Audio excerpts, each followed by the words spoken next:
Juste après la mort du grand-père, j'ai reçu un appel qui allait tout changer. La voix de ma mère était froide, insensible. Grand-mère va bien. Elle trouvera un moyen. Mais quand je suis rentrée à la maison, j'ai trouvé grand-mère devant la maison même qu'elle avait passé sa vie à construire, avec seulement une valise et de la tristesse dans ses yeux. Elle tremblait, seule et trahie.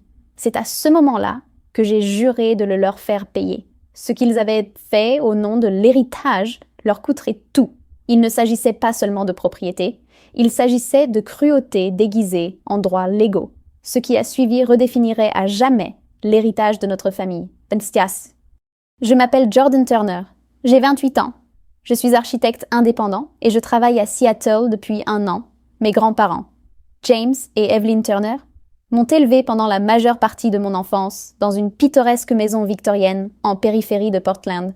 Mes parents, Elena et Craig Turner, étaient trop occupés à gravir les échelons de l'entreprise et à organiser des déjeuners de charité pour élever un enfant, quand ils ne m'ignoraient pas.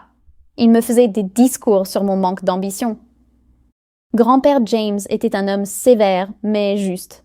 Un ancien professeur d'histoire de lycée qui croyait au travail acharné et à la dignité silencieuse. Il adorait sa femme et était profondément impliqué dans la communauté. Grand-mère Evelyn était douce et sage, l'âme de la famille, connue pour sa gentillesse et sa légendaire tarte aux pommes. Leur maison, la maison de mes grands-parents, était le seul endroit qui ait toujours ressemblé à un foyer. Elle sentait la cannelle, les vieux livres et les couvertures chaudes, chaque dimanche. Ils organisaient des dîners qui rassemblaient tout le voisinage. Pip. Mais quand je suis partie à Seattle, les choses ont commencé à changer. J'appelais régulièrement, mais je sentais une hésitation dans la voix de grand-mère. Elle ne me l'a jamais dit directement. Mais je captais les signes subtils, les conversations courtes, le changement de ton quand elle mentionnait mes parents, la façon dont elle écartait rapidement toute conversation sur la santé déclinante de grand-père. Grand-père James était tombé gravement malade des mois avant mon retour. J'ai proposé de rentrer à la maison plusieurs fois, mais grand-mère a insisté pour que je me concentre sur ma carrière. « Il ira bien », disait-elle, toujours avec ce tremblement dans la voix. Quand il est décédé, je ne l'ai même pas appris par elle. Je l'ai appris par une publication Facebook d'un voisin. Cette trahison à elle seule m'a anéanti. J'ai pris l'avion pour rentrer immédiatement, le cœur battant et l'esprit en ébullition. Quand je suis arrivée, la maison semblait différente, froide, vide, sans vie. Le jardin que grand-mère avait l'habitude d'entretenir avec fierté était envahi par les mauvaises herbes. Les lumières étaient éteintes, les fenêtres sombres. C'était comme si un fantôme était passé et avait emporté toute la chaleur. Et puis, je l'ai vue, grand-mère assise sur le porche, avant, dans un manteau usé. Une seule valise à ses côtés. Ses yeux ont rencontré les miens. Et elle a essayé de sourire, mais ses lèvres tremblaient à cause du froid. Ses mains étaient rouges et rêches. Ses doigts faibles tremblaient. Grand-mère. Elle a essayé de se lever, mais a trébuché. Je l'ai rattrapée juste à temps. Qu'est-ce qui s'est passé ? Ai-je demandé, en essayant de garder mon calme. Elle a détourné le regard, des larmes accrochées à ses cils. Ta mère a dit que je devais faire mon deuil ailleurs. Elle a dit que cette maison n'était plus à moi. Je l'ai regardée fixement. Quoi ? Elle a dit que ton père en avait hérité, que j'aurais dû faire des plans pour une vie sans James. Chaque secret. À l'intérieur, j'ai découvert que les serrures avaient été changées. Son nom n'apparaissait plus sur le courrier. Les photos sur les murs avaient été remplacées. Des photos de mes parents, souriant sans aucune trace de grand-père ou de grand-mère. Je suis entrée en trombe dans le salon pour trouver ma mère, buvant du vin, comme si c'était une soirée ordinaire. Papa était assis à côté d'elle, un air suffisant peint sur son visage. « Mais qu'est-ce qui ne va pas chez vous ?» Ai-je lâché. « Vous avez mis grand-mère à la porte ?»« Elle n'est pas propriétaire de la maison, » a dit maman froidement. « Papa nous l'a laissée. Elle est à nous, maintenant. » Grand-mère a vécu ici pendant 50 ans. Ai-je crié. Elle a construit cette maison avec grand-père. Elle n'y a aucun droit légal, est intervenu papa, en ajustant sa Rolex. Et nous avons besoin d'espace. Nous pensons à rénover. C'est la première fois que j'ai senti la haine bouillir dans mon sang, comme de l'acide. Cette nuit-là, j'ai emmené grand-mère dans un hôtel voisin et je lui ai promis que j'arrangerais ça. Mais il ne s'agissait pas seulement d'arranger, je démantèlerais ce qu'ils avaient construit, brique par brique. Ils avaient transformé un sanctuaire en une prison pour la femme même qui leur avait tout donné. Et je ne m'arrêterai pas tant que justice ne serait pas faite. J'ai commencé mon enquête comme un architecte conçoit un bâtiment, pièce par pièce. Je suis retournée aux archives du comté. J'ai examiné des actes de propriété, des relevés bancaires, d'anciennes déclarations de revenus, et même des registres d'accès à des coffres-forts. Mes grands-parents avaient construit la maison ensemble en 1972. L'acte de propriété original incluait leurs 2 noms. Et grand-père avait contracté plusieurs prêts à leurs 2 noms pour payer l'hypothèque et financer des améliorations de la maison. Mais ces dernières années, quelque chose avait changé. Craig, mon père, avait convaincu grand-père de rédiger un Nouveau Testament alors qu'il était faible, malade et probablement confus. Ce testament laissait tout à mon père, non seulement la maison, mais aussi les comptes d'épargne, le fonds de retraite, même les bijoux de grand-mère. Tout. Pété. Mais je me suis souvenue de quelque chose que grand-père m'avait dit un jour quand j'étais enfant, alors qu'il plantait des tomates dans le jardin. Quoi qu'il arrive, je me suis assurée que ta grand-mère serait toujours en sécurité. Je savais qu'il devait y avoir quelque chose qu'il avait laissé derrière lui.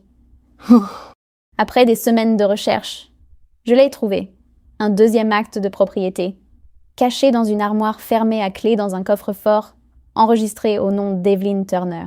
Il n'avait jamais été révoqué et la nommait copropriétaire de la maison.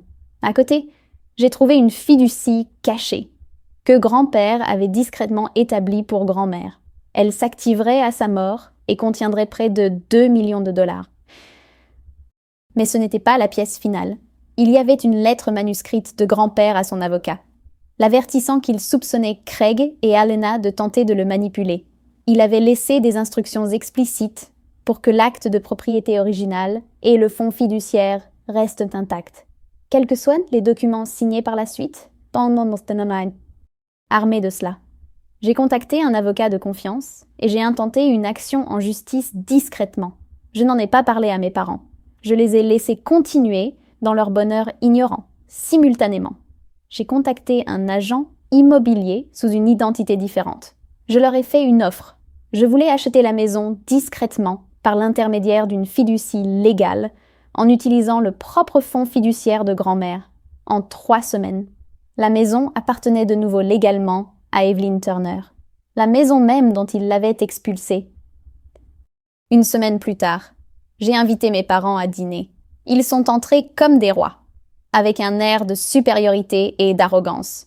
Ils ont commenté que les murs avaient besoin d'une nouvelle couche de peinture et que nous pourrions bientôt installer des comptoirs en granit. Grand-mère était assise en silence à la table de la cuisine, les mains croisées, son expression indéchiffrable. J'ai posé une enveloppe Kraft sur la table. Qu'est-ce que c'est ? A demandé mon père en la prenant. Un avis d'expulsion, ai-je dit calmement. Ils ont ri. Tu plaisantes, n'est-ce pas ? A dit maman. Tu nous expulses ? Non, ai-je répondu. Grand-mère, cette maison est de nouveau légalement à elle. Vous avez 48 heures pour partir. Le visage de mon père est devenu gris. C'est impossible. J'ai sorti l'acte de propriété, les documents de la fiducie et la lettre de grand-père. Tout ceci est légal et solide, ai-je dit. Et si vous résistez, nous vous poursuivrons pour maltraitance de personnes âgées, fraude et détresse émotionnelle. Ils se sont levés, criant, jurant. Ma mère a jeté le verre de vin contre le mur. Vous croyez que vous pouvez tout nous prendre ? A-t-elle hurlé. Oh ! Non, ai-je dit. Ça, c'est ce que vous avez déjà fait à grand-mère. Je ne fais que le lui rendre. Cette nuit-là, pour la première fois depuis des décennies, grand-mère a dormi dans son propre lit en paix. Mes parents ont essayé de se battre. Ils ont engagé des avocats, déposé des requêtes, mais ils n'avaient fait rien. Le tribunal a non seulement ratifié l'acte de propriété, mais les a également condamnés à payer plus de 500 000 $ de dommages et intérêts pour avoir agi de mauvaise foi et tenté de supprimer la propriété légitime. Ils ont été contraints de vendre leur résidence d'été.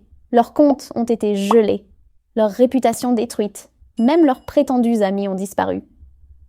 3 semaines plus tard, ils sont revenus. J'ai d'abord entendu frapper. C'était tôt le matin. La brume couvrait le jardin. Ils étaient là, agenouillés devant la maison, pleurant, suppliant le pardon. J'ai ouvert la porte. Grand-mère était derrière moi. « Je n'ai rien de plus à dire », a-t-elle dit simplement. « Que Dieu vous pardonne ? Je ne suis pas sûre de pouvoir le faire. » Elle s'est retournée et est rentrée à l'intérieur. Ça... Nous avons restauré la maison pour qu'elle redevienne ce qu'elle était autrefois. Chaleureuse, vivante, pleine de vie. Grand-mère a repris son jardin.